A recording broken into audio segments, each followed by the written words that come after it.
Take a look at this absolutely gorgeous fake Christmas tree that I received. I'm so excited about this one. The quality is amazing. It was really easy to assemble and it looks thick and full. Let's take a look. Here it is all put together, and I was honestly surprised at just how good this looks being a faux Christmas tree. I was impressed with the overall thickness of each individual branch, but also how many branches they give you.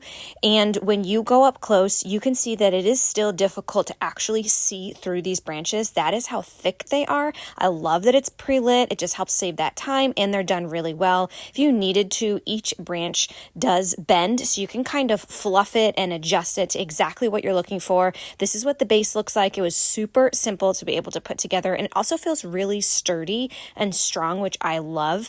This is going to be a tree that we are going to have for years to come. It also is really easy to be able to store it. It collapsed pretty small, and I think what I really loved was that the inside, you can see here, is actually coated in the same kinds of green, so that metal pole, you can't see it. It actually blends right in. Overall, would absolutely recommend. I got the 7.5 foot and it fits perfectly in this room.